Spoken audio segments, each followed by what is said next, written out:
Hey guys, what is up, and I welcome you to a new episode of League of Myths. Don't forget to throw in a like if you do end up enjoying this episode. But without further ado, let us go into the first myth. This one submitted by Fuzzy Andrew on Twitter. What is the interaction with Syndra's W and Zack's passive blobs?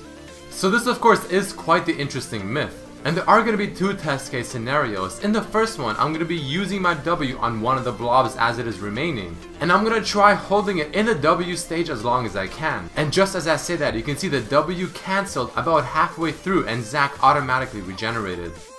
But in the second scenario, what if I'm holding his W but then try to throw it as soon as possible? Does the blob sort of jolt across the screen and go to his initial location? Or does it just disappear and Zack revives? And as I'm sure you just saw, it disappears and Zack revives. So it does seem like Syndra can delay Zack's passive, but only by a few seconds. The second myth on this episode is, if Yasuo knocks up an invisible Akali plus a nearby enemy into the air and uses the ultimate on the other enemy, so not Akali, will Akali still get hit by the ultimate?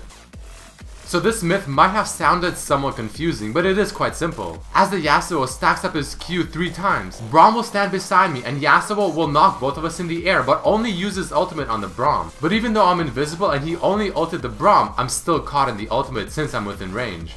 But the other small thing I want to test that is very similar to this myth is that what if Yasuo throws a third part of his Q on myself, the Akali, while I'm invisible and tries spamming his ultimate within the location that he knows I'm at. But as you can see, it has no effect and he does not use his ultimate.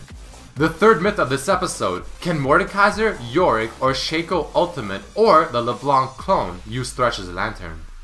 So for this one, there are of course 4 test case scenarios. The first one we will look at is LeBlanc, and just as I proc my passive, I send it to the Thresh Lantern, and as I begin clicking on it, it automatically registers my main champion, not the clone, to move to the Lantern and to take it. Now let's look at the interaction with Mordekaiser's ultimate. As I finally kill the Sona and get her ghost, I once again spam R all over the Lantern, but it has no effect and the Sona ghost cannot take it. The next one to test is going to be Shaco. This one is quite simple, but as I pop my ultimate, I simply send the clone towards the Lantern. And once again, I'm trying to spam click it, but the clone will obviously not take it. But unlike LeBlanc, it does not make the real me automatically move to take the Lantern. And the final test case scenario for this myth is going to be 2 parts with Yorick. The first part is the ghost that I can control, and the second part is the ghost that is controlled by my ally player. And you can see as I use the ultimate on Lulu and I spam right click on top of the Lantern, the ghost is not taking it. Lulu then suicides to the laser fountain, and now my friend is controlling his own champion. As we wait for the Thresh Lantern, he finally does throw it, but he cannot take it as well. So what we have learned from this is that no clones can take Thresh Lantern to make it as deceptive as possible. And the final myth of this episode, what happens if a target has an ally plus an enemy Zilean bomb on them?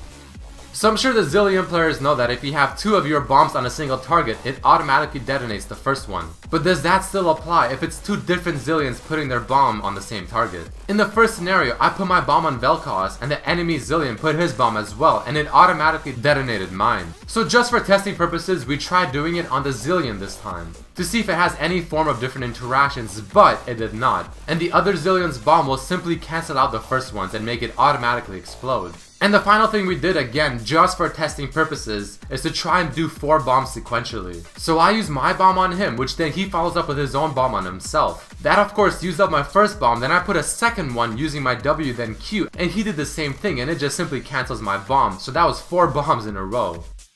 Alright guys, that does mark the end of this episode of League of Myths. Don't forget to throw in a like if you did end up enjoying this episode, and maybe share it with your friends as well. Don't forget to submit your own myth as well to potentially see yourself featured in the next episode. You can either do this down below under this video in the comment section, or tweet at me at RedMercyLOL, or on my Facebook fan page, also RedMercyLOL. But I thank you guys for watching this episode, hope you enjoyed it, and hope to see you next time. Peace!